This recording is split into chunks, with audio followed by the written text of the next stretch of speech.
Good morning, everyone, and welcome to the November 10th, 2022 Mobility Working Group meeting. My name is Raul Campion. I'll be kicking off today's meeting. Before we begin, I would like to ask Tessa, who is serving as our clerk today, to confirm if we have a quorum and do a roll call.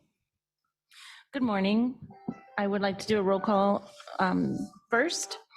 City of Carlsbad, Tom Frank. Present. City of Chula Vista, Frank Riviera. Present. City of Coronado is absent. City of Del Mar is absent. City of El Cajon, Mario Sanchez. Present. City of Encinitas is absent. City of Escondido, Julie Procopio. Present.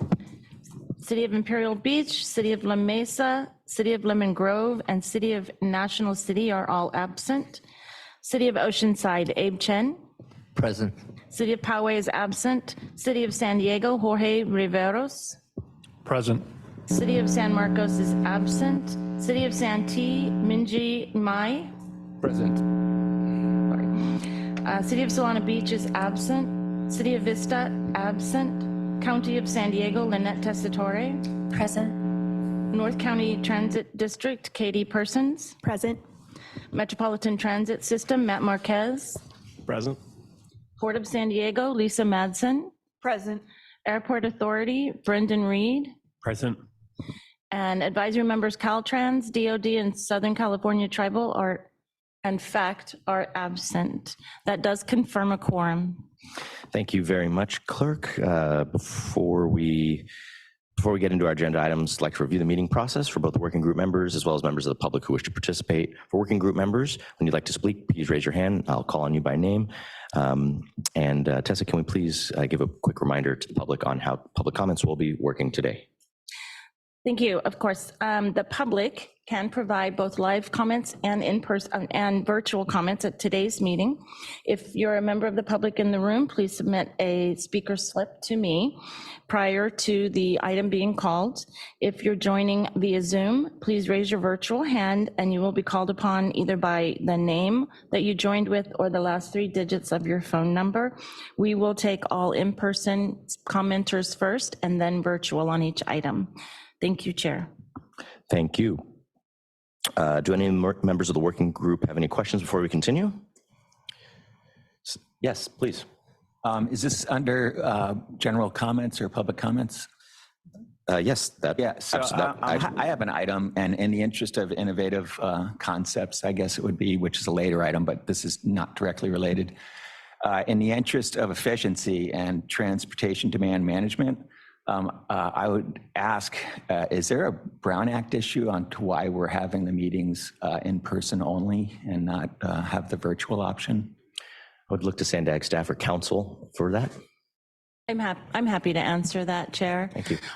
The Sandag Board of Directors would need to pass a resolution for allowing virtual participation by members according to AB 361, and our Board of Directors has not done this. So all members are required to participate in person, and we can take public and presenters virtually.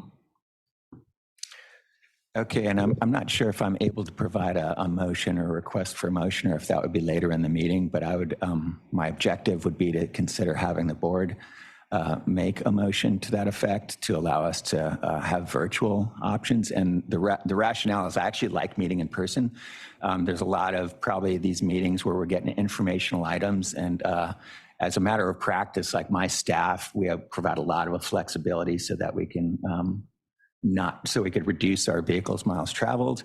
And so when it's not a critical item, when we need to have the personal interactions, like towards the end, when we're talking about rebalancing the funding formula, I feel that that should definitely be in person. But a meeting like today would be a really good example of where we could have actually had this virtually if allowed. I recognize it wasn't an option, and we could have saved a lot of vehicle miles traveled. So thank you, Chair. Thinking about mobility, Mr. Frank, especially coming from Carlsbad, I appreciate that as well. I'm happy to bring that up during member comment at my next transportation committee meeting, as I'm the vice chair there. So you have my word, I will bring that up as something for the board to discuss.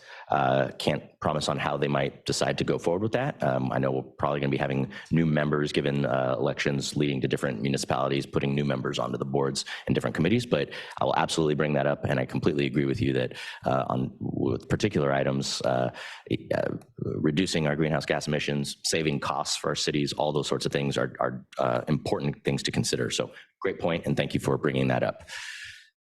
And well, that led us into item 1, which is public comment, communications, and member comments.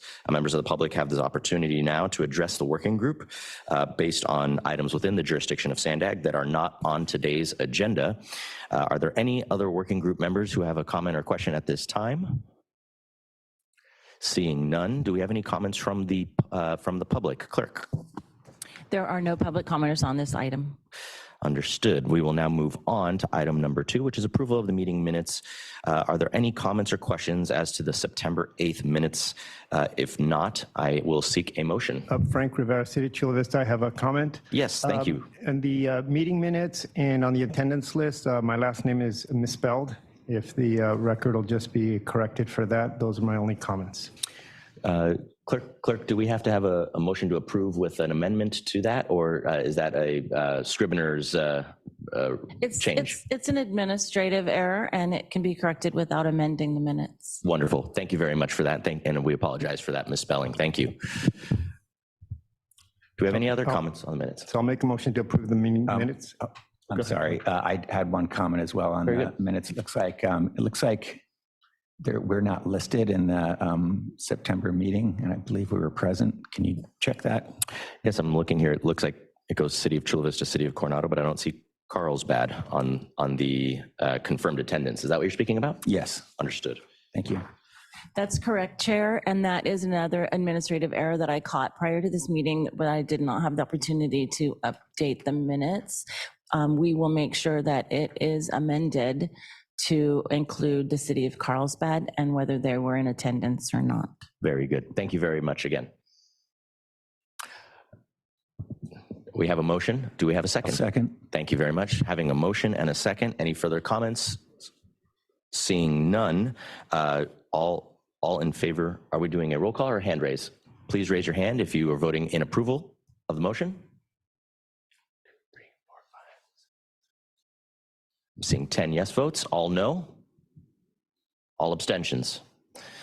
With that, the item passes 10-0 with those members present. No votes, no abstentions. And for the record, there were no public comments on this item. Very good. Okay. Moving on to the next item, we have item number 3, updates on key programs, projects, and agency initiatives will be presented, and I will hand the microphone over to Ms. Jennifer Williamson. Okay, good morning, everyone. We have a few updates from staff this morning. So in this order, we're going to have Raven Vasquez, who's going to tell us a little bit about the local streets and roads report. And following her will be Marissa Mangan, who will give us a couple updates on grant submittals for BICI, and then an update on the Flexible Fleet Task Force. Following that, we'll get an update on the AB 43 Task Force. And then finally, I'll wrap it up with some additional updates that are pertinent to this working group. So why don't we get started with Raven? Well, good morning, everyone. My name is Raven Vasquez, and I'm currently an intern working in technology planning. It is that time of the year in which Sandag wants to work with you, our local government agencies, to collect data through the local Transnet Streets and Roads program. For those who don't know, the local Streets and Roads report will consist of the collection of information and data through the description of any existing, ongoing, and future projects held within your local areas. I will be following up shortly after this meeting with each local agency to provide you with more information, as well as the official template being used to report your projects. Within these submissions, we ask that you provide us with any links, photo documentations, descriptions, as well as any accomplishments that were earned. Likewise, any lessons learned from these projects. With that being said, all submissions will be due December 16th, 2022. And lastly, if there are any additional questions, comments, or concerns, please feel free to reach out to me, as I will be your new point of contact. Thank you. Great. Marissa? Good morning, everyone. First, I'm going to give an update on our flexible fleet task force activities. If you may recall, we had 7 mobility working group members graciously volunteer to serve on the task force. We've met twice since September, and we've been reviewing details of the completed flexible fleet strategic plan, which had identified about 18 different areas throughout the region for near-term flexible fleet pilot opportunities that could range from micromobility to microtransit, car share, and ride-hail opportunities. We've kind of tallied all of the various pilots that are either have already been implemented or are being planned or being explored in the region. There's already a dozen locations, everything from neighborhood electric vehicle shuttles in communities like Chula Vista and Oceanside to the pilots NCTD is leading with ride-hail connections in Serrano Valley and Carlsbad Palomar area, or Carlsbad Poinsettia, excuse me, and also Encinitas with their bike share program. And there's a lot of interest amongst larger employers in the region kind of post-COVID in getting some pilots going and contributing to the landscape there. And you'll hear more about the request for innovative concepts that Sandag had released earlier, which will include some pilot opportunities in communities like El Cajon, Imperial Beach, and National City. So given all that in mind, we are looking at other areas where Sandag can play a role in subsidizing between 2 and 4 pilots over the next few years. And so far, the areas we've been exploring with our task force include southeastern San Diego, an underserved community that could benefit from connections to and from Orange Line, in addition to potential microtransit service connections, direct point A to point B, potential expansion of the Oceanside neighborhood electric vehicle shuttle service into Carlsbad. Carlsbad's very motivated to explore that type of service, and that type of service has proved to be helpful to residents, employees, and visitors. And both of those communities, Oceanside and Carlsbad, have really good kind of tourism, business improvement district support and interest. And then last but certainly not least, are rural and inland connections to the Pala Indian Reservation, kind of discussing early on with NCTD and Pala for potential microtransit connections to and from that area. Also going to incorporate the County of San Diego to think about how we can have a gateway connector type of pilot service that was included and recommended in our strategic plan. So more conversations and updates to come. We'll share a link to the published flexible fleet strategy after the meeting. If you want to note it down now, it's sandag.org/flexible fleets strategy, no spaces. And then last, I want to share just 2 grant opportunities that we want to encourage our local cities to think about and potentially apply for. Talk to us if you want to brainstorm. First is the Bloomberg Initiative for Cycling Infrastructure. This funds ambitious cycling infrastructure projects, providing grants of between $400,000 to $1 million. Sandag is unfortunately unable to apply for this grant program, so even more reason for 1 or more of our local jurisdictions to consider it. Talk to us for some brainstorming ideas, and it would help bring dollars into the region while supporting Regional Vision Zero resolution goals. Application submissions are accepted on a rolling basis starting today through February 3rd, and there seems to be a focus on highlighting how a project can be open for use by the public by December 2025. The second grant that we recently learned about was Road to Zero Community Traffic Safety Grants from the National Safety Council. Those are due January 6th, 2023, and those grants focus on supporting innovative and promising approaches for implementing evidence-based countermeasures to support a safe system approach. We'll provide links to both, and thanks for your time.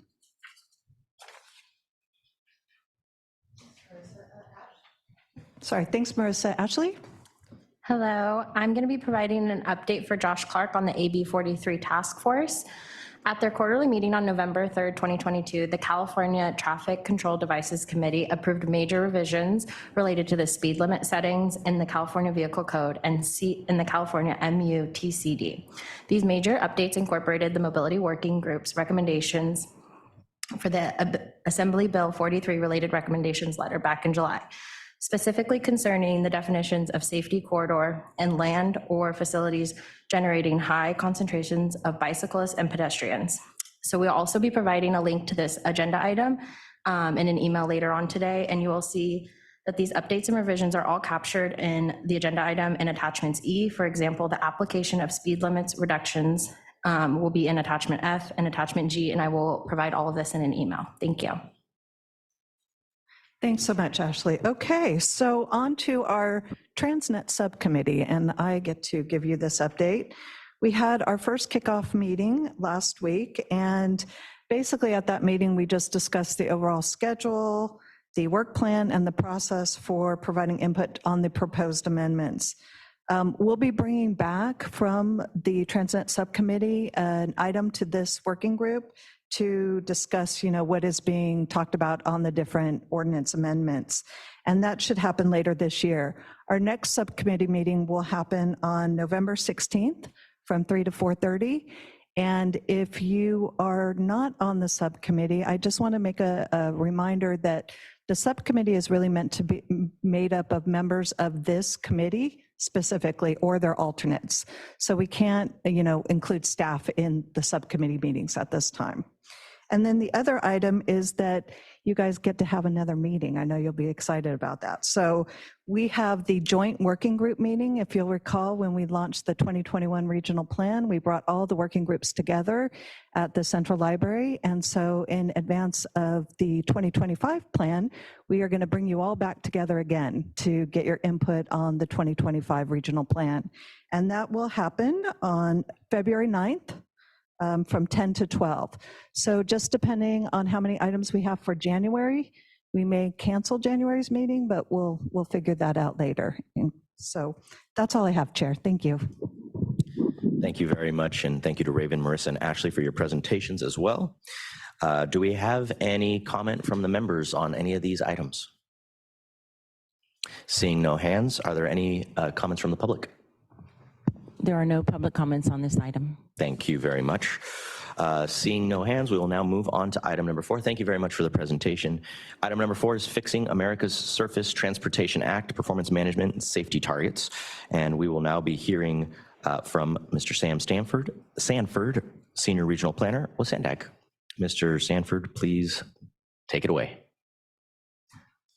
Thank you very much. Good morning, Chair and working group members. Pleasure to be here today. Today's item number 4 is all about federal performance management target setting. This report begins on page 10 of today's agenda. So a little bit of background to start us off. Federal performance management is a requirement for metropolitan planning organizations like SANDAG and for state departments of transportation, in our case, Caltrans. We work together closely with our state partner, with Caltrans, to set and establish targets, to monitor progress on targets, and to use that data in planning and programming efforts. Federal Highway Administration has 3 performance management areas, conveniently numbered 1 through 3. And PM1 is probably the area that's most familiar to this group. It is on safety, essentially focusing on fatalities and severe injuries on all public roadways. That has a target setting process that's annual. And I've come back to this group and its predecessor for a few years going over target setting for that PM1 area. For PM2 on infrastructure condition, that means bridges and pavement principally, and PM3 on system performance, which focus on reliability, those have a 4-year performance period cycle. The first performance period started back in 2018 and just concluded, and we're now starting the second performance period, which means a new cycle of target setting. And this would be our second round of setting targets for those 2 areas.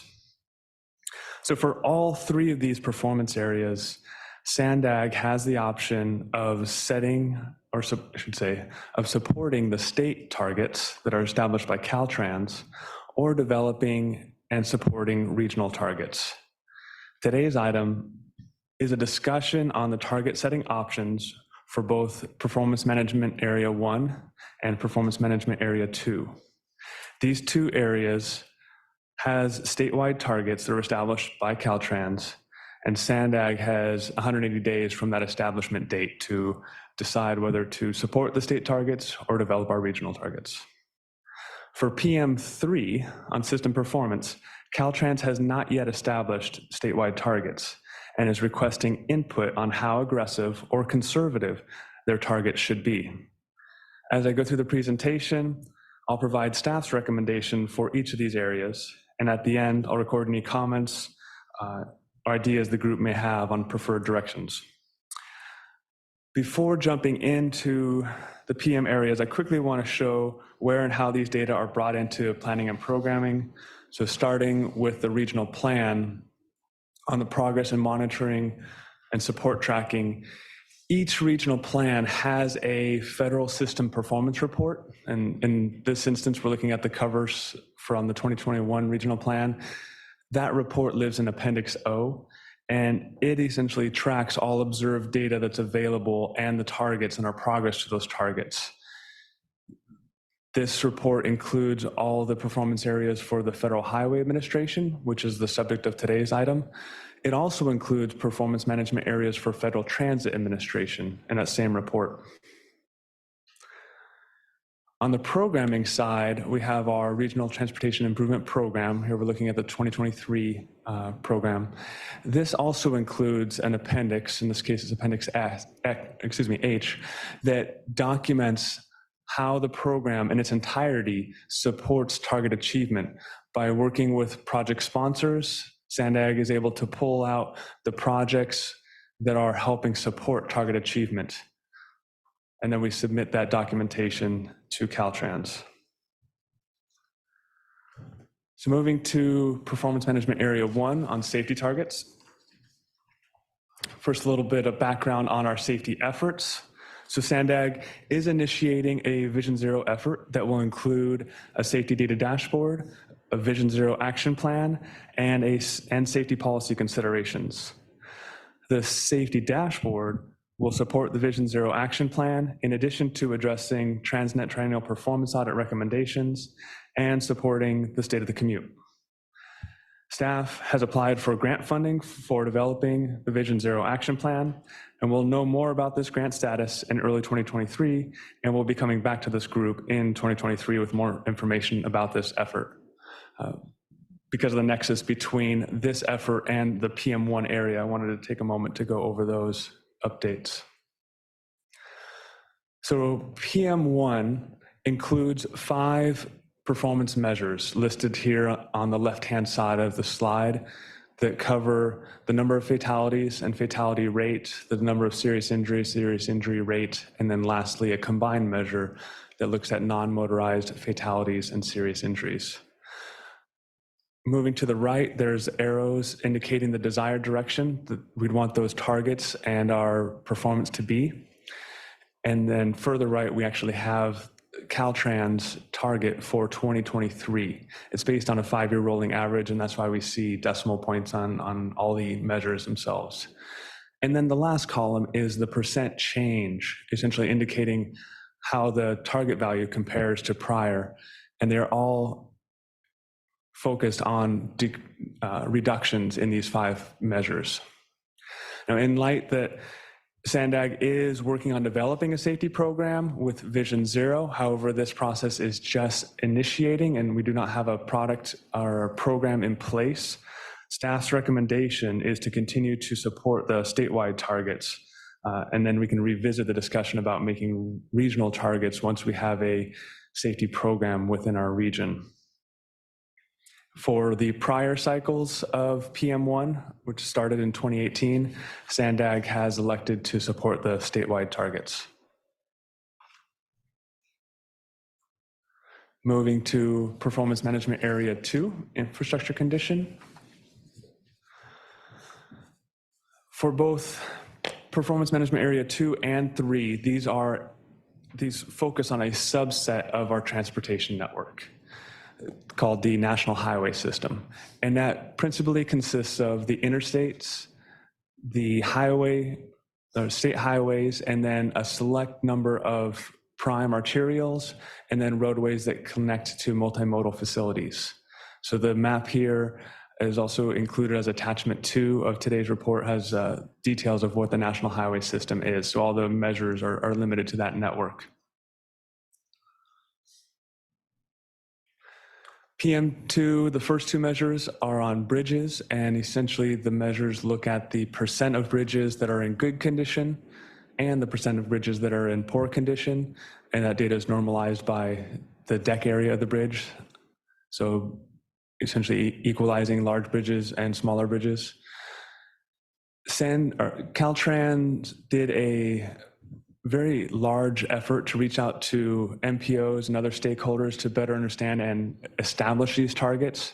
And they used a financial model where they looked at what MPOs and other stakeholders were anticipating to program into pavement and bridges over the next, they were looking at the next 10 years, and these targets are specifically focused on the second and fourth year of the performance period.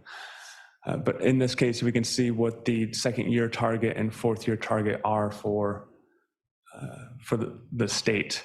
I should note that in the San Diego region, we account for 0.5% of the statewide bridges that are included in this measure. For pavement, it's very similar. It looks at pavement that's in good condition and in poor condition on the interstate, and then on the non-interstate national highway system.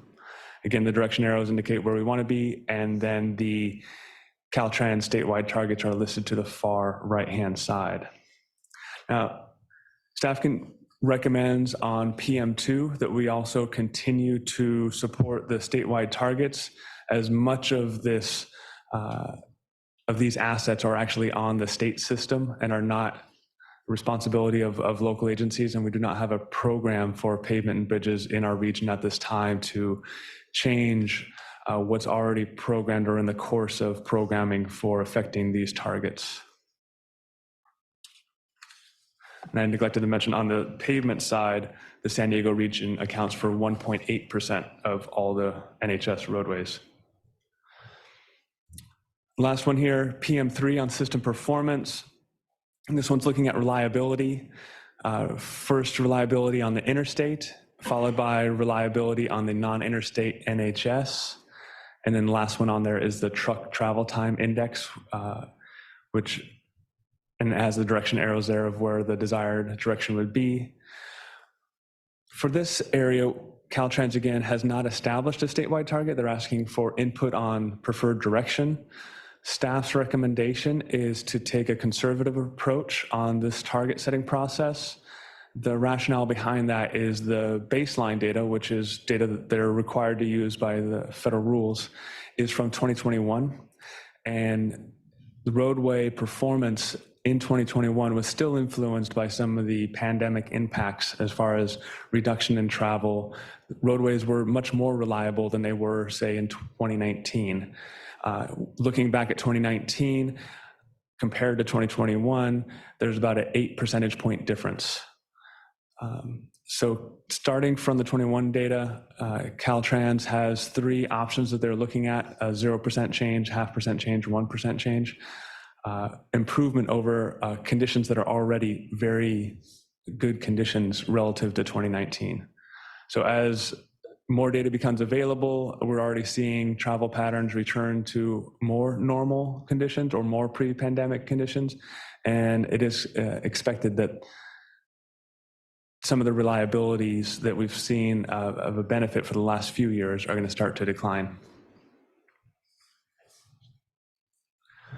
So as far as next steps, this item will be going to Transportation Committee in December, followed by board adoption in January, and staff will quickly turn around and submit the necessary documentation to Caltrans for the first 2 performance management areas. And then we will be following up with Performance Management Area 3 on that target setting process over the summer to submit documentation by June of 2023. And with that, that concludes my presentation. I'd like to turn it back over to Chair to facilitate any discussion or questions. Thank you, Mr. Sanford. Thank you for that presentation. We will now begin with public comment.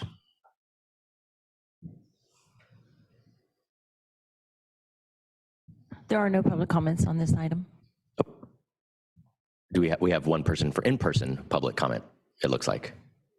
Yes, please come to the podium and state your name for the record. I believe we 3-minute timer. Yes, very good.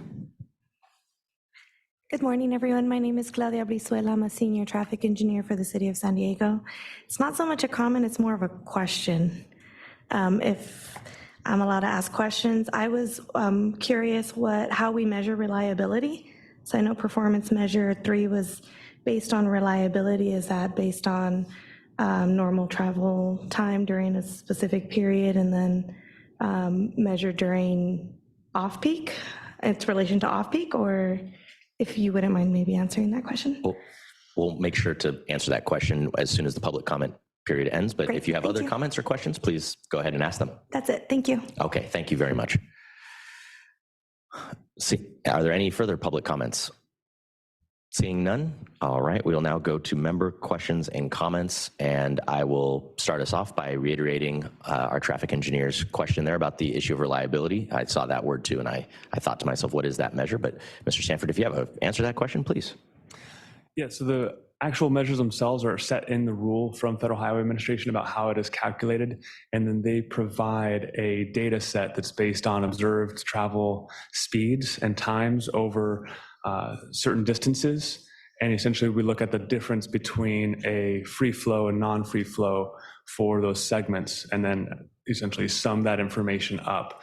It is a percent of the network that's either reliable or unreliable in this instance.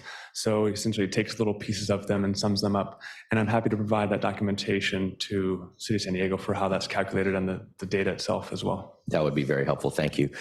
Let me ask a follow-up question to that. It seems like, based on the definition you just gave, reliable is dependent on the traffic and not necessarily on the well, that's what reliable is based on, is what it sounds like. So one way to think about reliability is when you leave your home and you're driving to a location, you're traveling to a location, how confident are you that you're going to get there on time?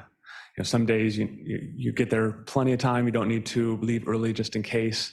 But if you are along a corridor that is unreliable, you probably have to leave early extra some days, and you're going to arrive early, and other days you will still arrive late.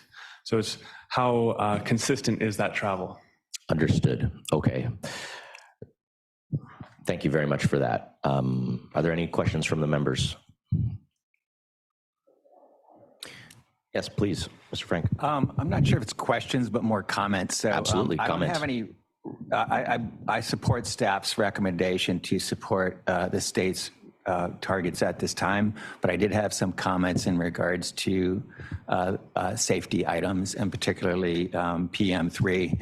And so first off, if we're looking at safety, and I've made these comments to SANDAG and in our response to the regional plan, if you're looking at safety on non-highway mainline issues, you really need to look at the data, and in the data, you'll see that most safety collisions or incidents occur at intersections.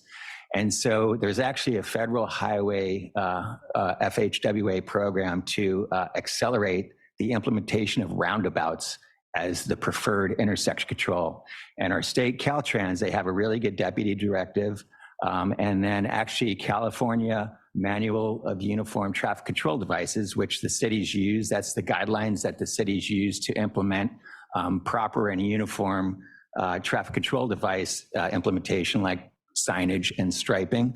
That actually has provisions in it that suggest, it's not a shall, it's a should, suggests that cities consider doing intersection control evaluations, and where feasible, implementing roundabouts in lieu of signalized intersections, because they're much safer. They actually reduce fatalities up to 90%, and there's so many other benefits in regards to reduction of greenhouse gases. On that note, the county's Clean Air Board, or the county's Clean Air Board, whatever the proper name is for that, they actually have developed best management practices and brochures on the positive impacts of roundabout on reduction of greenhouse gases. So with that said, just an example, our city not only adopted our guidelines, but we implemented the change to our engineering standards. So I would ask that SANDAG do everything they can to include that as a policy moving forward with any revisions to any of your guidelines or your, I guess, information on how agencies and your own agency can improve that effort to implement roundabouts as the preferred intersection control. Secondly, in our city, we actually declared a state of emergency on safer streets. We had a couple of serious fatalities, which led council to make that declaration. And what we've seen in our city is a huge skyrocket in active transportation use. So in particular, the e-bikes have exploded along the coastline. I know we're not the only city who's experienced that. And so with that, I would ask that SANDAG consider always increasing their focus on improving funding and policy towards active transportation use. So that's a second comment. And I'll leave it at that for now, but thank you, Chair. Thank you, Mr. Frank. Appreciate your comments. Any further questions, comments? Yes, please. Mr. May. Yeah, question. I noticed that in the statewide data that fatality increased by 3% statewide. I wonder, is that the case in San Diego region as well? And also maybe in general, how do we perform compared to other regions? Do we perform better than the state average or at state average or below? Thank you. So in the past, we've done an analysis where we looked at the San Diego region's proportion of population relative to the state to understand how does San Diego factor compared to the state. And it's always been on par or slightly better than statewide averages based on population. For the measures that have a rate associated with them, the VMT-based measures, the San Diego region outperforms the state on average when we looked at the past years. Regarding the targets for 2023 that Caltrans has established, those are actually a 0.3% reduction. So it's not an increase in the expected number of fatalities. They are expecting a decrease in fatalities.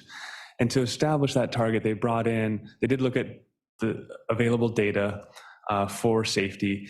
And then they also looked at other conditions such as economics and the amount of travel people are expected to be doing, projects that are in the pipeline that are expected to have positive impacts on safety. So bring all that in to establish that target. And that was through a series of workshops with MPOs and other stakeholders. Thank you. Just a quick question on that, Mr. Sanford. When you said we outperform the state, do you mean we are safer? Correct. Or we outperform them in the bad way? In the good way. Okay. All right. Very good. I had one last question of my own, unless there's another member has a question. Yes, please, Ms. Procopio. Yes, I had a question regarding the PM3 targets. So it looks like Caltrans has provided a couple of options and they're looking for input. I'm not sure that I caught what SANDAG's recommendation was with respect to the input that we might provide as a region. Yeah, that's correct. Caltrans is requesting input on kind of the aggressive or conservative approach to as they go through setting the targets, which they must do by December 16th.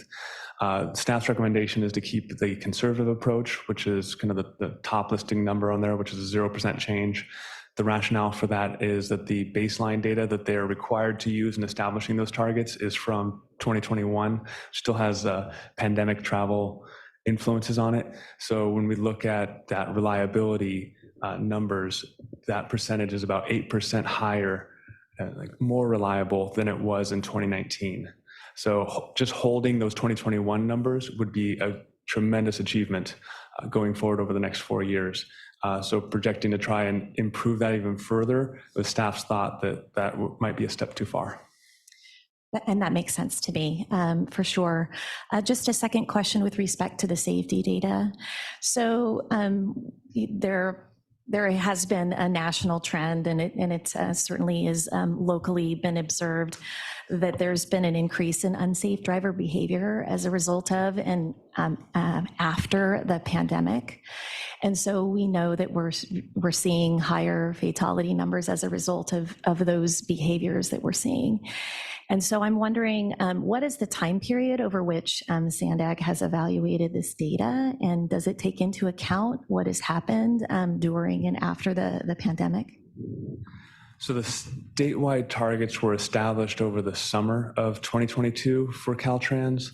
And at that time, data for 2020, and there is a long lag with safety data. So here we are at the end of 2022, and the most recently available data we can get is from 2020. So the target setting process takes the available data, 2020, or in this instance at that time it was 2019, and then you have to essentially make assumptions on what the next 2 years will be before they establish a target.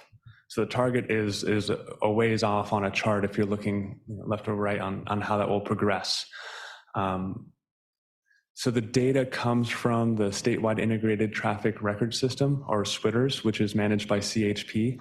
Essentially, all the enforcement agencies, as they go to a incident on the roadways and they write their cross report, that is submitted to CHP, who pulls out the information together, puts it into one database. And that's where some of the time is required to accumulate all that data from every enforcement agency across the state, and then do some quality assurances on that data before calling it final. So that data is brought to Caltrans, who works with the Office of Traffic Safety, OTS, to establish uniform targets across the first three have to be the same across those two different agencies. And then they bring in statisticians from, in this case, this last round, I believe was from UC Berkeley, to work through that data and provide recommendations on how to establish that target. So it sounds like the 2021 data wasn't necessarily included, but it could have been potentially incorporated through projections? Correct, yeah. So there was an understanding that it's getting worse, but to know how much worse it was getting at that point, it was not well understood. Okay. And so I guess my final question is, given the data that we have, what are the penalties or the results if we fail to achieve these goals? So for all these performance management areas, any implications occur at the state level. They don't come down to MPOs. So the states are assessed for significant progress by Federal Highway Administration. For Performance Management Area 1 on safety, essentially when a state is found to not make significant progress, they have to develop an implementation plan. And that has occurred for the first two rounds for Caltrans, and Caltrans has taken on that responsibility, seeing that as an opportunity to make further improvements, not as an onerous, we have to do this, but as okay, this is an opportunity for us to cast a new light and see what additional work we can do to make more improvements. Aside from that planning side element, there is a provision in the rule that would affect the Highway Safety Improvement Program, or HSIP. However, that does not have any effects to California. Essentially, states have an option of flexing those HSIP funds to other pots. However, Caltrans has not been in the practice of doing that, so that ramification doesn't really come into play for California. Fantastic. Thanks so much. I appreciate the information. Thank you for those very good questions, and thank you, Mr. Sanford. Last question I have, unless is there any other member? No? Chair, excuse me, I have one question after Mr. Frank, no, you're done. Please go. Okay, and I don't want to derail the conversation, and I was just curious as to MP3, the freight movement on the interstate system. I see the targets are 0, and then there's some numbers in parentheses below. And my question is there any discussion, or is there any, discussion about providing policy to business commerce to encourage the transport of goods during off-peak periods, like in the nighttime? And if there is, please provide that information. And if there isn't, is there a way to have SANDAG as the MPO provide recommendations to the FHWA and state on encouraging policies and practices to encourage that behavior? That's a great question. And that's not an area that I'm very familiar with as far as working with freight operators and their operations. But we do have a freight stakeholders working group, and I can work with that staff member to find out more. I believe there is obviously business interest in avoiding unreliable facilities and having drivers wait in traffic. But there's also operations of having to arrive to a location where they can actually enter the facility when it's open and not be waiting outside that facility. But I can continue that conversation and find out more. Thank you. Thank you. My one question was about PM2, noticing that it shows that there's a desire to have an increase in good condition for bridges and pavement, and then also a decrease in poor conditions. Is there other metrics of that? Is there fair condition that is within that, so that we're not expected to go from poor to good all at once? You're correct. There are 3 categories, and the measures were just set up to show the top and the bottom of those. Understood. And in terms of, you said that San Diego County is roadways, did you say the bridges or the pavement that's generally not as good as, or you said that San Diego only has 0.1% of the statewide good metric? Is that, I'm trying to remember that metric you said. So in those metrics for the bridges, the San Diego region has 0.5% of the National Highway System bridges. So that was just trying to show that 99.5% of that measure is outside of our region. So there's, we can have wonderful conditions, we can have the best conditions in the state, and that measure is not going to move very much. Understood. Okay, thank you very much for that. And seeing no further questions, and this is not, there's no action needed on this item. Thank you very much, Mr. Sanford, for your presentation. We will now be moving on to item number 5, which is request for innovative concepts. We will be hearing an update on this from Danielle Kochman, Regional Planning Program Manager from SANDAG.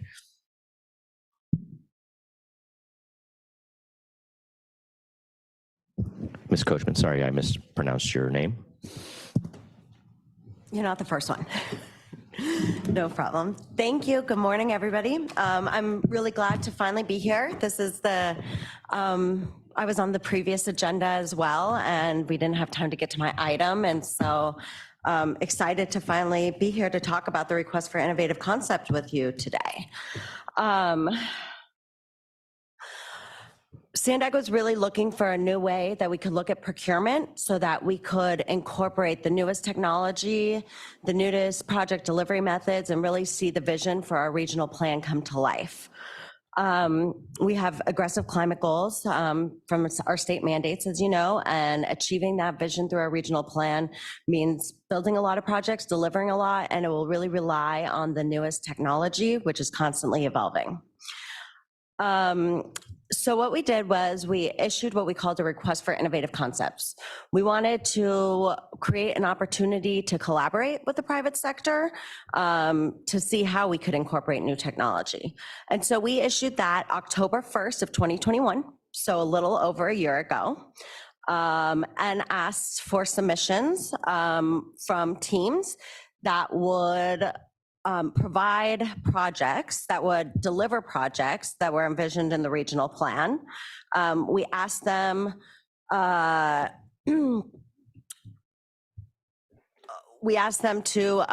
bring, some, many of them brought equity to the projects as well, but looking at ways that they could bring resources to help continue to advance these projects. And so we didn't have any geographic restrictions. We weren't asking for specific projects, but we did have 5 issues for them to consider. The 5 challenge areas that we highlighted was the Blue Line trolley corridor and really, speeding up one of the busiest trolley corridors, light rail corridors in the country. Looking at how difficult it is to serve our decentralized employment centers. We have employment happening all around the county, and it makes it difficult to serve with public transportation, and we have a lot of congestion at our major employment centers all around. Also, we wanted to address downtown connectivity. We do have a lot of transit downtown, but we do have a lot of areas on the periphery of downtown, like Balboa Park and SeaWorld, that are difficult to get to without a car. We also addressed border congestion and asked proposers to think about how we could ease congestion at the border and address the air quality and quality of life concerns that comes along with all that. And then also the east-west connectivity on our major corridors, looking at the 78, the 8, the 94, and how improving transit and alternative transportation in those corridors could really bring about a lot of change in our region. Here we show, these are the high-level categories that we used for the evaluation criteria. There were detailed descriptions underneath for the panel members to consider as they evaluated the proposals we received. We got 18 in total, so that was really exciting. And there were 5 panel members, both internal staff, and then we had external members as well to help us review, evaluate, and then rank them to choose up to 3 to move forward with. And so embedded within these, as I talked about, was more detail. There was discussion around, addressing equity was a big focus that we were looking for. And then, constructability, would we be able to actually deliver the project? And what kind of timeline could we deliver the project on? It historically takes us, 30 years to deliver a transportation project, so how can we do things faster? Out of the 18 proposals, the request for innovative concepts said we could select 3 to move forward with. And so based on the rankings, we picked the top 3, and I'm going to describe those now. So the first one is a proposal that comes from BEEP, and this addresses both the flexible fleet and mobility hub concept in the regional plan. And so what they have proposed is leveraging mobility nodes, so, kind of intermodal centers within mobility hub areas where they would have an autonomous shuttle that would operate, serving those nodes, and would also serve other multimodal transportation options. Since they have an autonomous electric shuttle that you can see here, the BEEP vehicle on the screen, there would be charging for those vehicles at the stations, at these mobility nodes. And that electric vehicle charging would also be available for public charging as well. So helping us build out our electric vehicle charging infrastructure. And with the focus on equity, there's a lot of discussion around how it can be located near multifamily housing.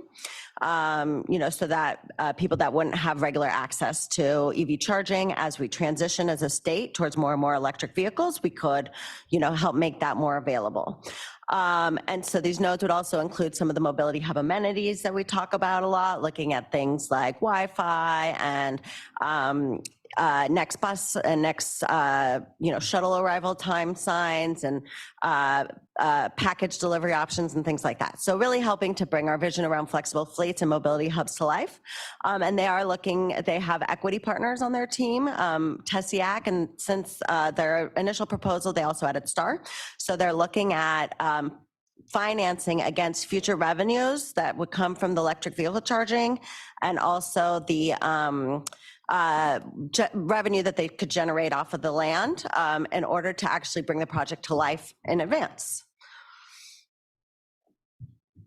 The second proposal that we've been working through is from Cordoba, and they have been looking at extending the Blue Line trolley about a mile from San Ysidro into Tijuana. So this would really address the border congestion that I touched on earlier, improving the air quality in that border region, and also improving the quality of life for so many people that cross the border every day as part of their regular commute, and those of us that just travel for fun as well. And so the new terminal for the cross-border trolley, we would be working with the city of Tijuana to figure out exactly where that would land. But there would be a facility where passengers could be cleared in advance before arriving. Here you see these gates that are, they have like passport cards that people can use to, get through without a lot of the Customs and Border Patrol that we require at the border that creates some of the long lines. So having these people that, would be pre-cleared to cross would allow them to reduce some of the people crossing at San Ysidro reduce that congestion and improve air quality that I talked about. So the third proposal comes from Cavanaugh. They are working on a next generation managed lane project currently in Michigan, working with a lot of the car manufacturers in Michigan and really understanding how our roadways can become smarter and communicate with connected and autonomous vehicles. And so here you can see what their managed lane concept looks like, where you can flexibly assign the lanes throughout the day or over time for different uses. And also it's a little bit less noticeable, but towards the front of the picture is a black beacon that's towards the middle of the screen. And those are part of the managed lane infrastructure. And what they do is they use radar and LiDAR to understand the road conditions and communicate those conditions to the vehicles. And they can also communicate to operation centers.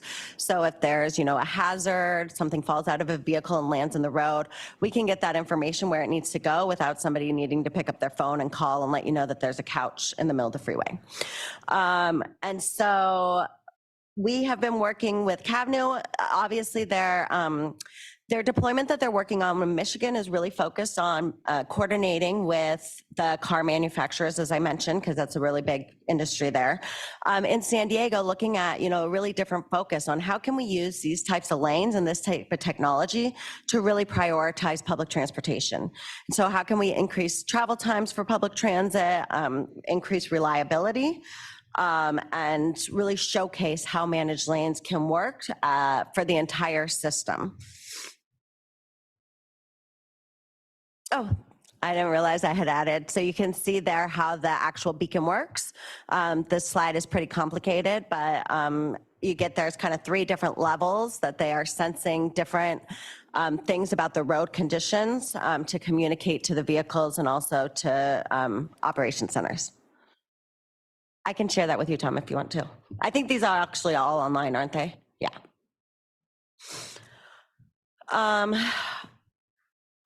So after we selected these 3, this slide, since this presentation is supposed to have been on the agenda, this is the 3rd time now, but this slide's, it's been updated, but we've done most of these things in the timeline so far.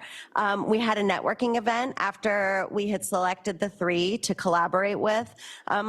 What we did was we invited a bunch of small businesses, but also new types of technology companies, different types of consultants, and really did what we call like a speed dating event to really see if there were new consultants or new technology companies or whatever that they wanted to add to really fill out their team that could help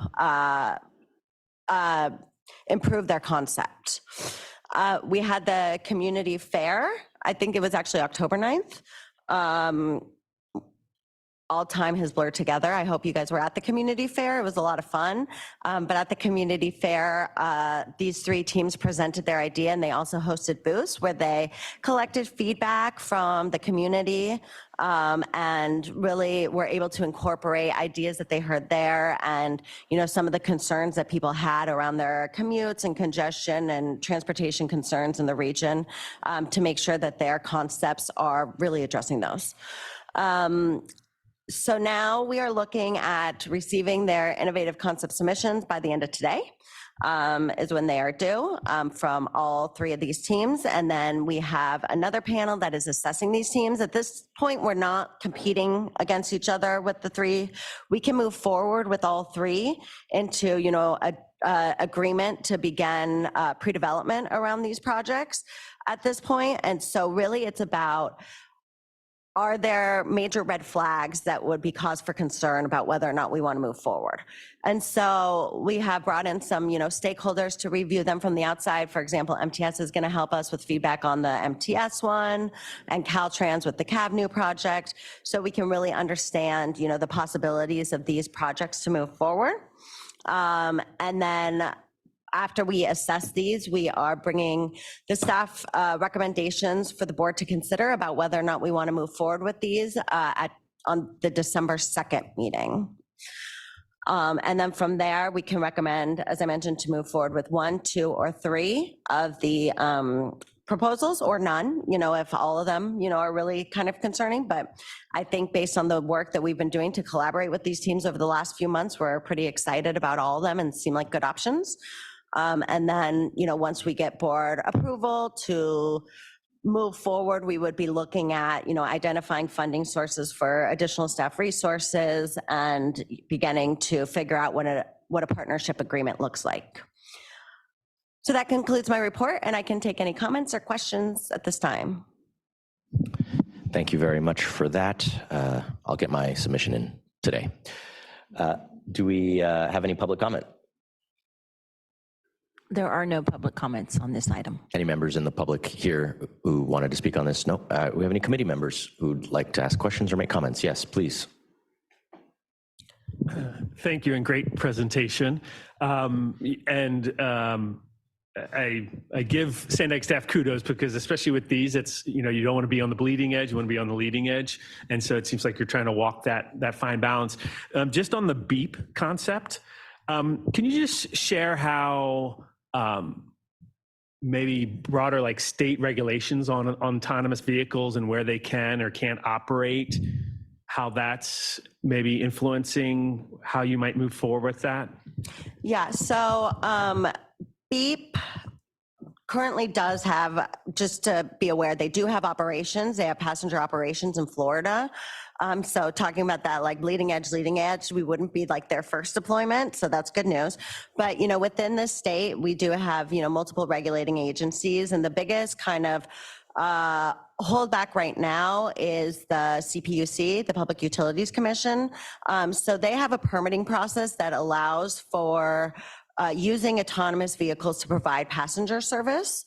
And there are 4 companies that are currently permitted to do that. One of the things about the current regulation under the CPUC is it's like a demonstration and you're not allowed to charge a fare. And so you are allowed to do passenger operations. It just has to be for free, which is kind of an interesting line to walk. So there are some operations in the Bay Area. There's a couple different providers that are doing that currently. And there's really a lot of push from the AV companies to do a path for full deployment. And so we would be able to deploy under current regulations at some scale once BEEP is not one of the 4 companies that is currently permitted in the state, but, they will go through that process and, are expected to be successful in getting a permit. It will take, about a year probably. And then, there's still going to be restrictions. There's restrictions around speed as well. So it's deployable, but it can be deployed better as regulation gets there. Thank you, Mr. Reed, for the question. Any other questions? Yes, please, Mr. Frank. Some actually more comments, so I'm not sure if you want questions and comments. Okay, Perfectly good. Thank you, Chair. So first off, just do it like Jeopardy. Just put a question mark at the end. all right, thank you very much. Appreciate that. So first off, to Sandag and Danielle and your team, I'm super supportive of this program. It's terrific, and I actually presented to ITALK committee in May of this year, and shared some comments with the group. But as a part of their 10-year look back audit, they actually have some conclusions in there. And it says, given how technology changed the transportation landscape over the last decade, Sandag must continually reevaluate their portfolio projects to remain, to be completed, are the best mix for achieving congestion relief and other goals of the Transnet program. So with that, I think this program is really focused on that issue. And so I shared as a part of, first off, recognizing that different parts of the county are completely different. In South Bay, San Diego, in that area, much higher land use densities. And you can see like the blue line is super effective and has very high ridership.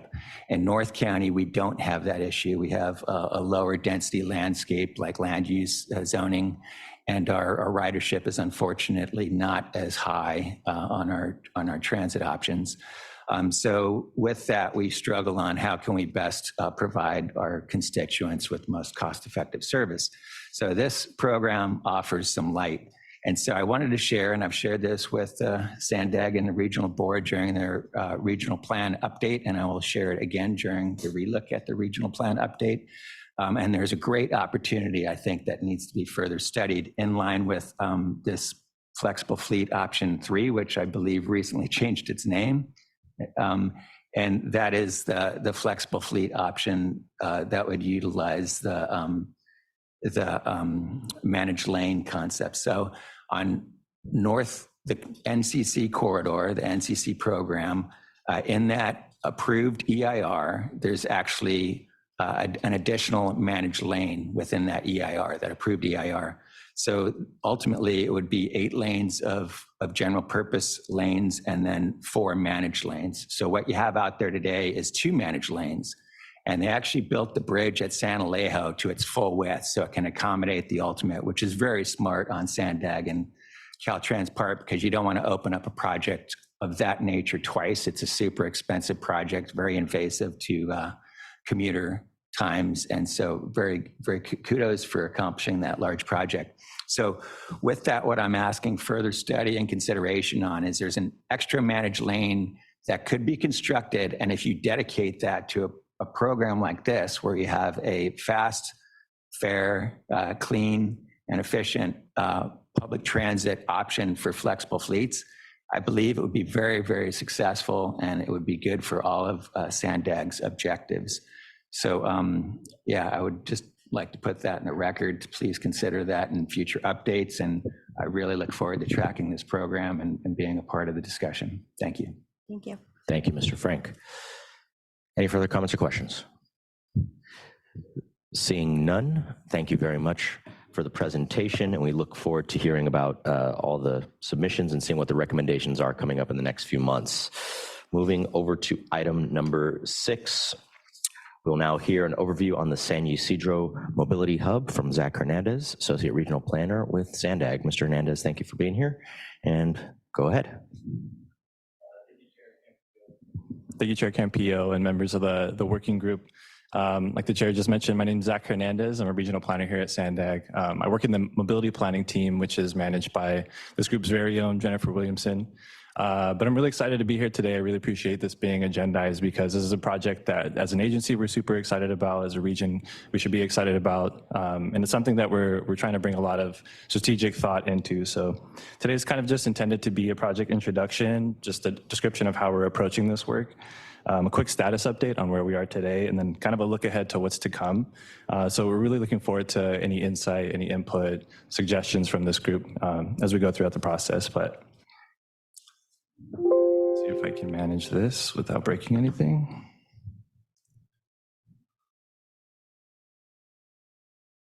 So just to set a little bit of context for this project and how we're thinking about it, I'm sure it's not lost on this group that the San Diego region is not an island. What occurs every day through our region's borders, the daily exchange of people, of labor force, of ideas, of culture, of commerce, et cetera, is really what sets our region apart, not just from the rest of the state or similar cities and regions across the country, but really the world. And it's really part of what's our identity as a binational region and a strength, if anything else. But the 2021 regional plan, through that kind of understanding and acknowledgement, looks to obviously innovate and bring about, transformational changes to the transportation network throughout the region. But really critically, there are specific projects and strategies and considerations specific to the cross-border dynamic that occurs every day here in the region that the regional plan really embeds into it. Some of it will come from technology and systems to better improve the way that we manage and facilitate movement to and from the border. But a really critical way that we propose to kind of improve the cross-border dynamic is through investing in the actual ports of entry and the facilities that connect to those ports of entry, the real workhorses that are facilitating this movement. Really at the core of this conversation of this kind of context is San Ysidro. It's been for decades the workhorse. Every day today, there's between 80 and 90,000 people who are crossing just northbound through this port of entry alone, to connect to school, to go to work, to run errands, run their businesses, et cetera, everything in between. About 20,000 of those are completing their trip through the border on foot as pedestrians. And they're all landing right here at this existing transit center and plaza space that for the last 20 years or more has looked basically the same. The basic layout and configuration of what we have out there today, the transit center, the services that connect there, haven't necessarily kept up with demand, and at the moment they're really kind of outliving their utility. So when it comes to our approach to advancing, the future San Ysidro Mobility Hub, which is spelled out in the regional plan, we definitely have our sight sets to the future, but we're also paying close attention to the fact that the transit center and all the people who use it and come across that plaza space every day, they've been maneuvering around these challenges, these enduring challenges that exist there, and I'll touch on those in the next slide. But over the last couple of months, as we've been kind of scratching the surface with all the work at San Ysidro that we have ahead of us, We've been obviously trying to do our due diligence and better understanding the site. So obviously coming through the previous planning documentation, visiting the site, experiencing the site for ourselves and being there, and then talking to stakeholders, what's been rising to the surface in terms of the key challenges are the three things that you see on the screen. So just really quickly, and the first one is kind of what sets off the other two as well, or at least amplifies the other two. But a really critical one is just how limited the space is down there in San Ysidro. You have a super constrained footprint, and that really, given the demand and all the different modes that are trying to connect there, it really impairs circulation, especially for transit and all the modes that connect. And that really leads to, obviously, coupled with the demand, various conflict points where pedestrians, vehicles, and transit modes are converging. That's a real impact to pedestrian connectivity and safety. And then generally, the configuration of the space, just how it's laid out, often leads to confusion. I tend to use the word overcomplicated. And it really impacts the user experience. And overall, the way it's laid out isn't really optimized or prioritized for user experience. So these are kind of the three key things. And like I said, what we have today really hasn't been updated for a couple of decades. There was a refresh, I should mention, or update of the trolley platforms themselves back in 2015 as part of the trolley renewal project. But other than that, the configuration has more or less stayed the same. So with that in mind, our approach to the San Ysidro Mobility Hub project includes two phases. A phase one that kind of focuses on how we can improve and get more out of the existing San Ysidro Transit Center. And this is intended to kind of address some of the things that we hear from the community in terms of they being very supportive and looking forward to a broader term, a longer term, more ambitious vision for San Ysidro, but also being weary of having to wait another 10, 15 years to see any improvements being made and having to deal with these existing challenges in the meanwhile. But phase one is really our attempt to kind of address that concern, show the community that we're serious about making improvements and building towards and setting the stage for a longer term vision, which is to come in phase two. So phase two is what we built into with phase one. Phase one really leads into this, and phase two is where essentially our longer term aspirations for San Ysidro really come to the surface.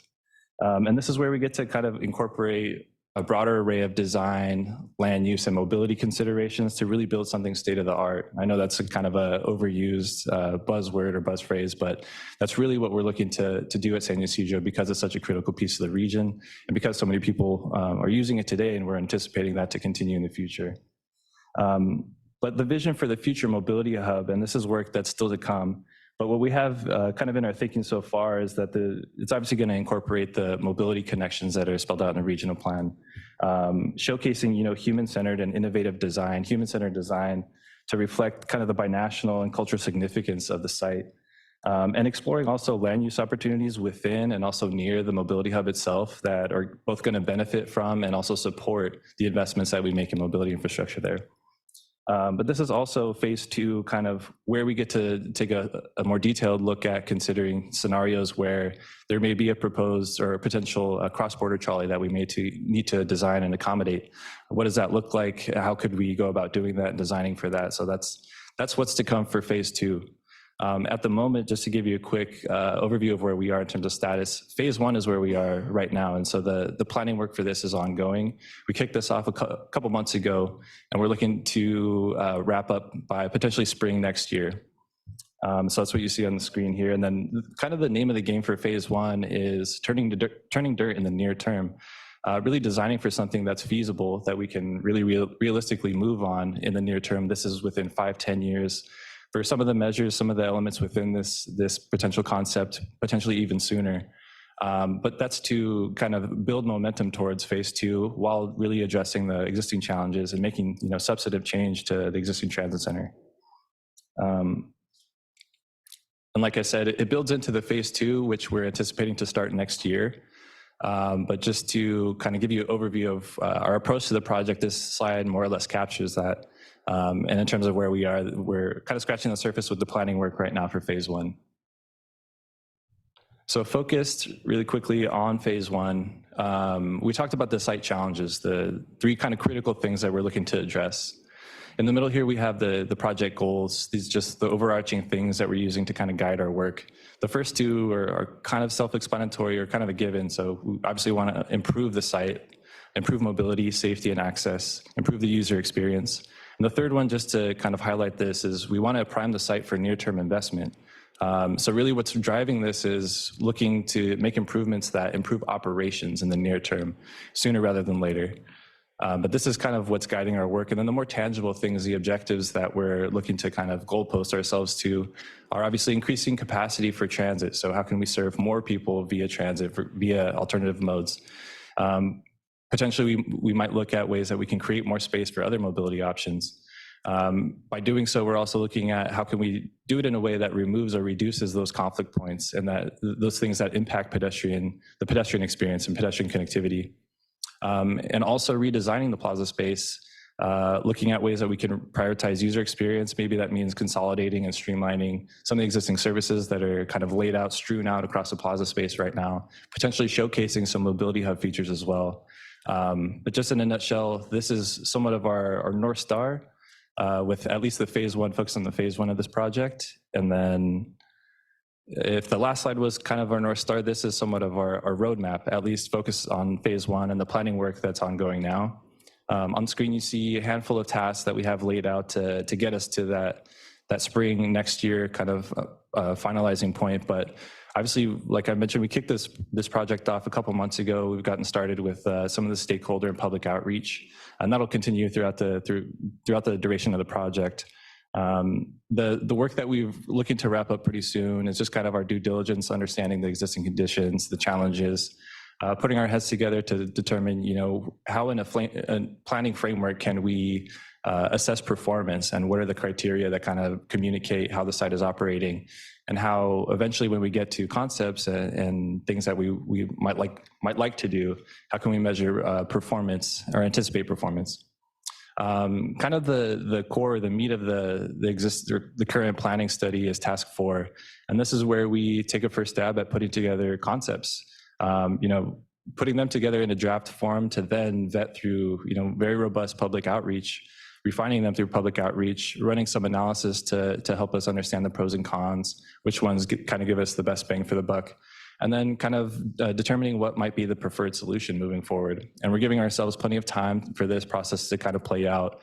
It's going to take a lot of community input. And so by the time we get to the end of that period, we'll have to take a very detailed look at how do we phase and implement all of these measures. There's a massive demand every day here at the Transit Center.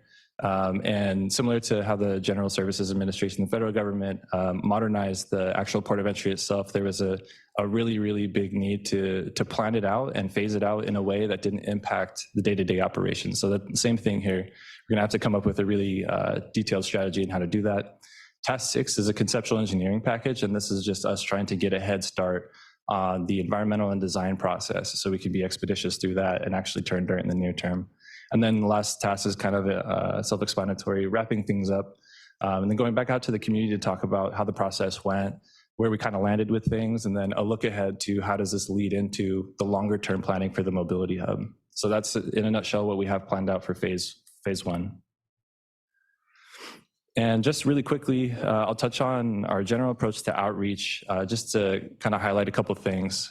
We have a project development team, which is kind of our core group of public agencies, really driving the initial thinking, putting together the draft materials, having kind of like more technical meetings to drive this project and the thinking behind it. And it's inclusive of SANDAG staff, obviously, MTS, City of San Diego, and Caltrans. And I should also mention funded initially with funds that we were awarded through or given through MTS. They had some local money that our board approved acceptance of last year. But this is kind of the core group that's driving the project. And as we go throughout the process, we kind of have 5 key stages, key milestones, if you will, that we really want to be proactive in terms of our outreach. And in general, I like to describe our approach to outreach with this project as more intimate and proactive in nature. So this includes like scheduling briefings, reaching out to key stakeholders, coming to groups exactly like this one and others that exist throughout the border region and throughout the region in general. But the key stages that we're really trying to hit throughout this project to make sure that we have really like the voice of the community, binational community as well, kind of reflected in our project is what you see on the screen. So The first two is kind of what we're embarking on or trying to get through actually and wrap up right now. So just going out to the community to introduce the project, talking about what we'd like to do, what our goals are, what we're trying to address, how we plan to assess, performance of the existing transit center, and how we think, potential design concepts so that they'll see in basically phase 3 of this, how we might anticipate those scoring or performing.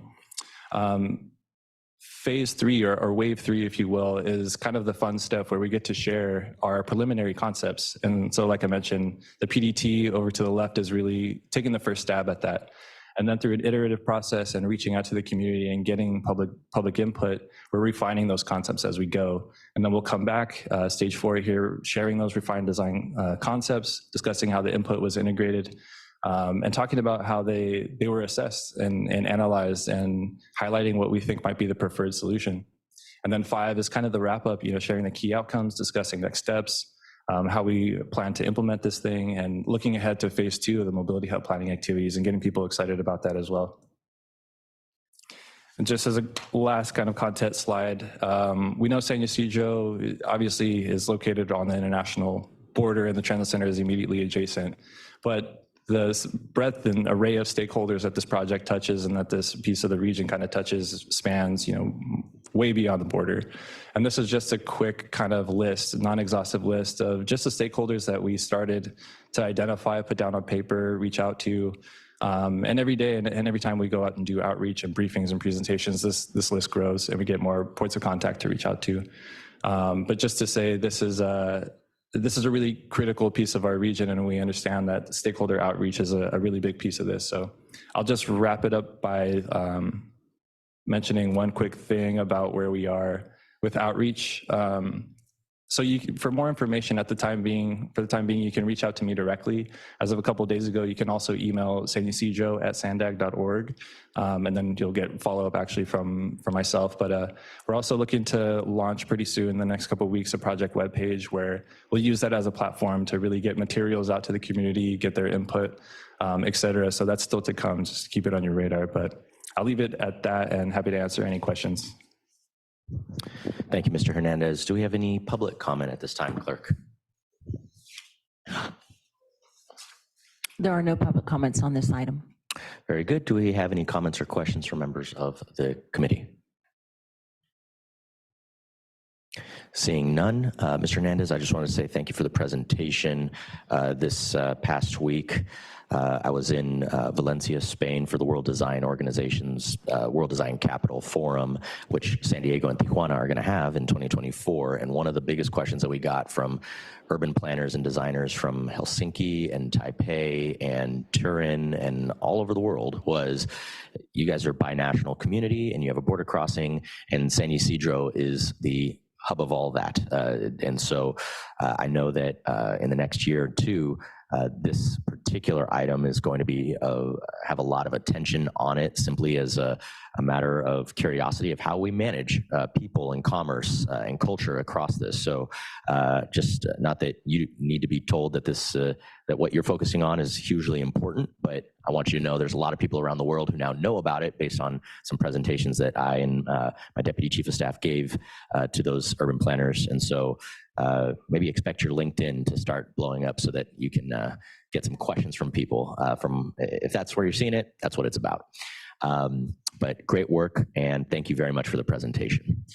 Seeing no questions or comments at this point, thank you again. We'll now be moving on to item number 7, the Kumeyaay Comprehensive Multimodal Corridor Plan. We'll now hear an overview on this plan from Ruby Morales, Regional Planner from Sandag, and Melina Pereira, Multimodal System Planning Branch Chief from Caltrans.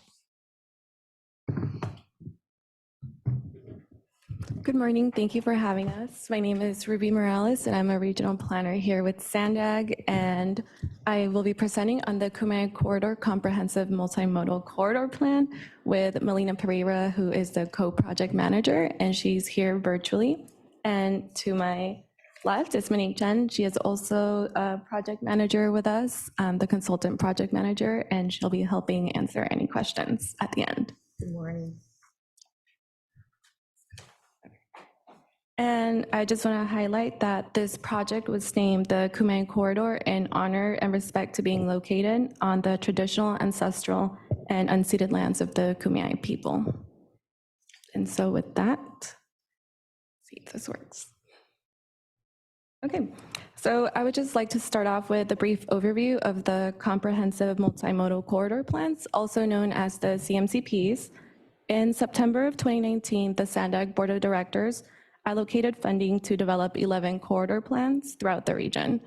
So initially there were 6 CMCPs, 4 are currently under development and 2 have been completed. A corridor plan evaluates all travel modes and transportation facilities in a defined area and are designed to reduce greenhouse gas emissions, increase travel choices through performance enhancements that balance transportation improvements with community impacts. And CMCPs are required in order to apply for certain state funds, including Senate Bill 1 funding, which can be leveraged to support regional transportation projects. And the timeline you see here provides information about the next steps in our process. So over the fall and winter, the project team will be developing more specific transportation solutions to propose for this corridor. Your input is crucial to help inform these recommendations, so we hope that you will visit the virtual engagement site to provide feedback that will be helpful to the team. In the spring of next year, we will host a second round of public outreach to share the transportation solutions that are being recommended and get further public comment from you. A draft report will be presented in the spring of next year, with the final plan anticipated to be presented in summer of 2023.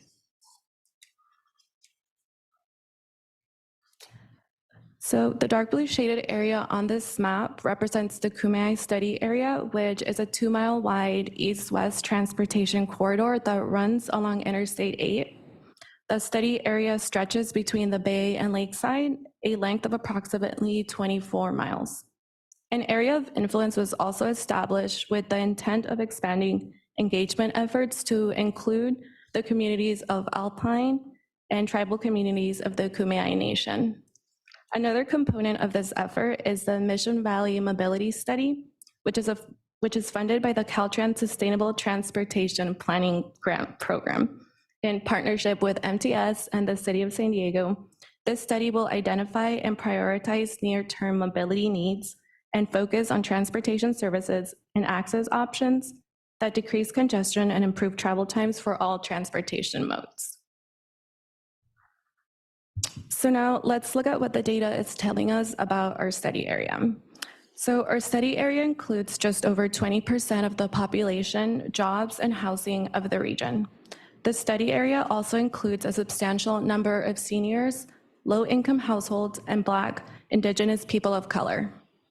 Gaining an in-depth understanding of the transportation needs of these social equity-focused communities will inform the development of recommendations and allocation of resources. So it's critical that this CMCP keeps social equity front and center in determining outcomes. As shown here, greater concentrations of these social equity-focused communities for the senior, minority, and low-income households are located in the communities of Linda Vista, City Heights, and El Cajon.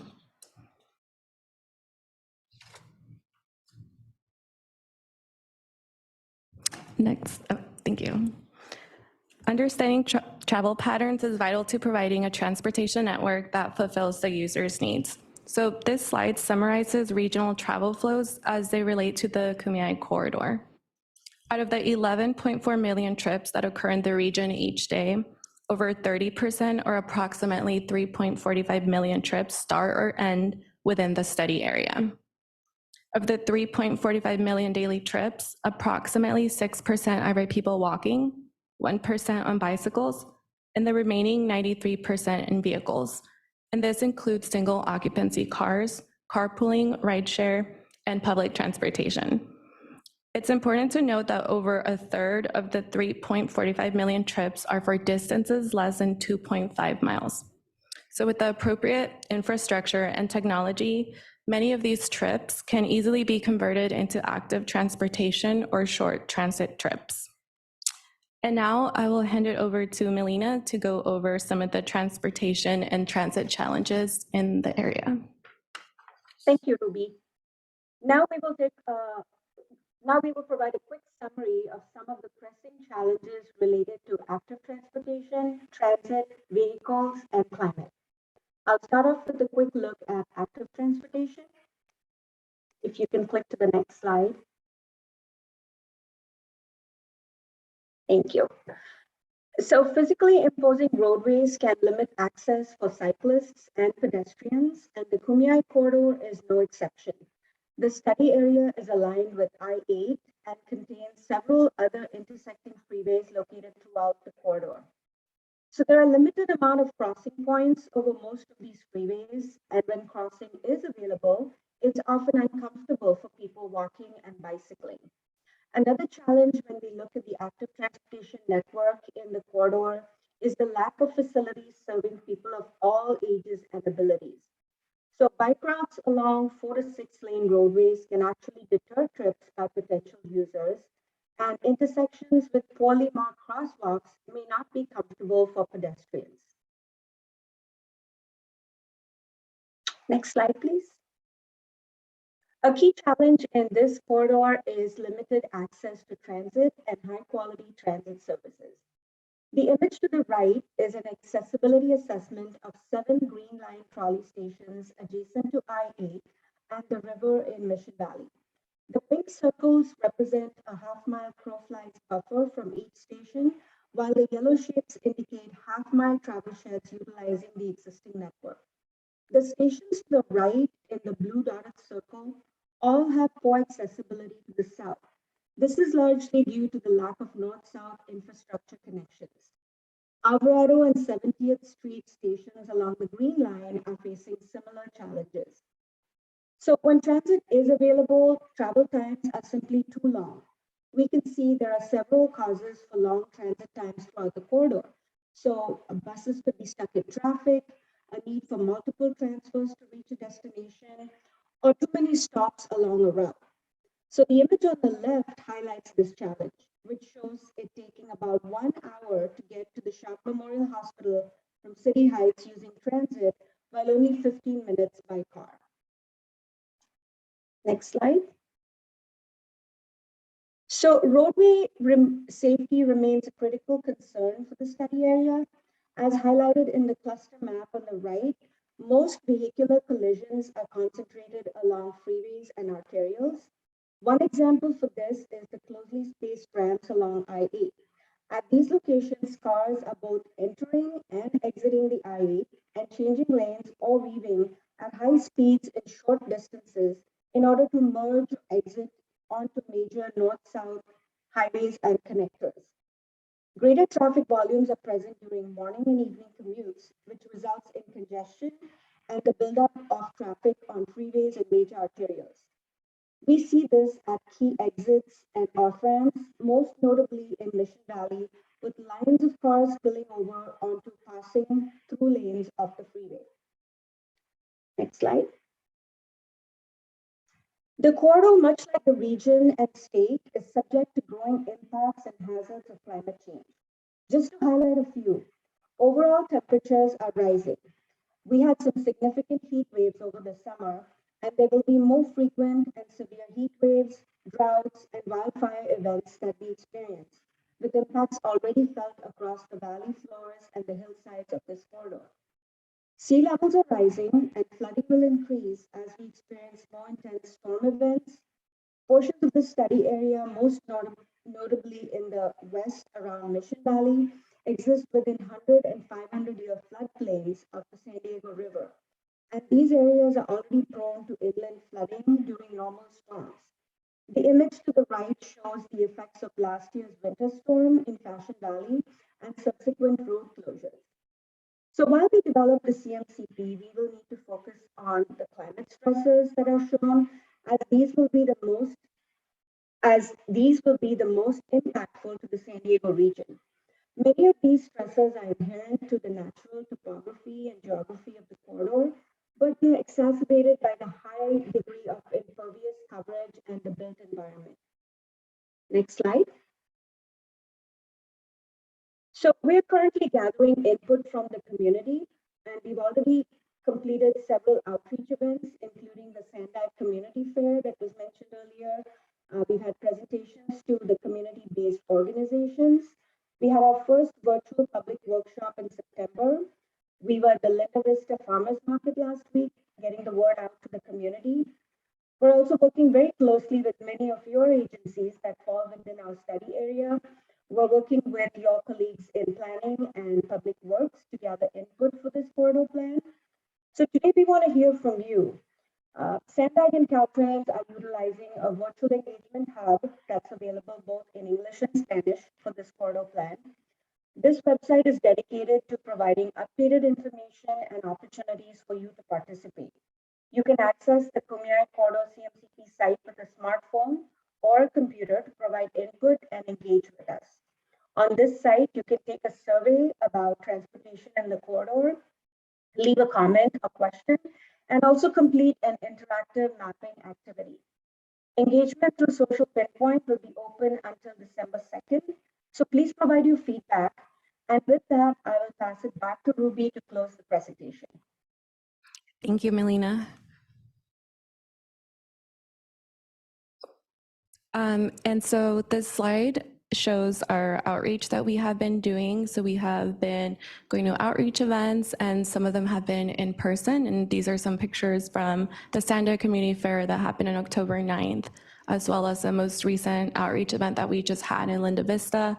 We were at a farmer's market and we received a lot of input. We found that when we have a printed version of a map, we ask people to put their comments on stickies, and that's really interactive, and people have a lot of input to give that way. And that's just, we're able to do that now, post-pandemic, I want to say. Maybe it's not over, but so that has been really helpful.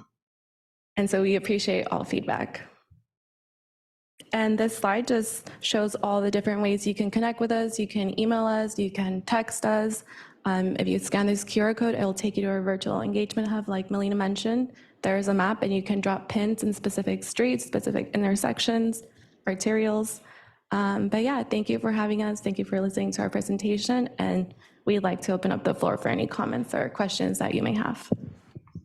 Thank you very much for the presentation. Do we have any public comment, Clerk? There are no public comments on this item. Do we have any comments or questions from the board?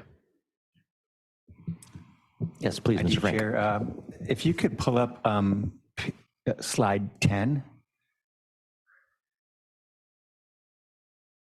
And so in North County, we're working with Caltrans on a similar study for the North County of, CMCP. And so in this slide, you can see that a lot of the incidents are along the main line and the on and off ramps. And unfortunately, we had some audio difficulties, but I believe she was speaking to that item, Melina was. So the point I wanted to make is the freeway systems were designed in the late 50s, 60s, and it was constructed in the 60s, well before any discussion about multimodal or complete streets ever took place. It was really auto-centric, so focused on moving automobiles as fast as you can. In doing so, it's essentially a barrier in communities. It bisects communities. So I believe that's what Melina was speaking to, is addressing the active transportation users crossing the on and off ramps. So I wanted to suggest that you make that an early action project, and we've been having similar discussions in our study document. And again, I wanted to mention that Caltrans knows how to do really safe and efficient on and off ramp designs. There's a great example up in the city of Truckee, or outside of the city of Truckee, on the way to Lake Tahoe. Right at that interchange there, and they use roundabouts at the on and off ramps.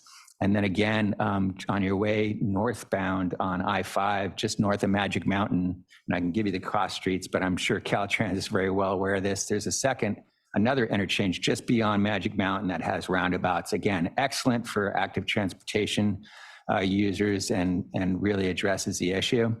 And then thirdly, in San Juan Capistrano on I-5, Caltrans recently completed roundabouts. And they have them designed as a part of the second phase or the next phase of NCC, hopefully when we can get that additional managed lane built. So I just encourage you, I think you're on the right path. Seriously look at that issue and see if you can provide direction for an early project. And I think your communities will reap the benefit. Thank you. Thank you. Thank you. Any further comments or questions? Seeing no hands, thank you very much for all your hard work. This maps very closely to my city council district, so thank you for all the work you're doing to improve safety and inclusion along these important roads that affect my constituents. Thank you. Thank you. We will now proceed to item number 8, and item number 8 is our 2023 Mobility Working Group meeting calendar. This is an action item that requires a motion and a second. Don't know if we have any presentation on these dates. Looks like under item 8, we have January 12th, March 9th, May 11th, July 13th, September 14th, and November 9th of next year. Do we have any public comment on this at this time? Or do we have a presentation on this? Nope, you actually just did my part for me, so thank you. I appreciate it. Yeah, we just need to, if there's any comments on it, do those and then just approve. Very good. Thank you. Do we have any public comment on our calendar? There are no public comments on this item. Understood. Do we have any comments or questions from our members? Yes, please, Mr. Marquez. I just want to note that MTS's board meetings are on Thursday mornings, so there may be some conflicts if we have a board meeting in this. Right now? Yeah. Yeah, Jennifer, it's in our charter that the meetings will happen on this date. So it would have to go back, I believe, and get approved by like board or TC to change the date within the charter. Yeah, it's hard to find dates to bring all these groups together. So we'll definitely be looking to see where we have those conflicts. But because we meet every other month, I think we tried to pick dates that worked that weren't your board meetings specifically.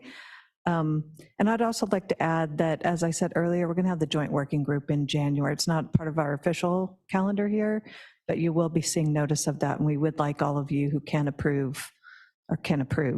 attend, come. So with that, I think we can take a vote. Well, we need a motion. I see a motion, Mr. Reed. I'll second. I hear second. Mr. Frank, thank you very much. Any comments or questions? Seeing none. All in approval, please raise your hand at this moment. 1, 2, 3, 4, 7, 8, 9, 10, 11. We have 12 yes votes. Any noes? Any abstentions? And with that, it passes unanimously with all members present. No noes, no abstentions. Any further comment, clerk? No, Chair. Very well. We will now move to our 9th item, which is our adjournment. We will now end this meeting, and we will all see you next on Thursday, January 12th, 2023. No comments, no questions, no motions. Have a great rest of your day. Thank you all for being here.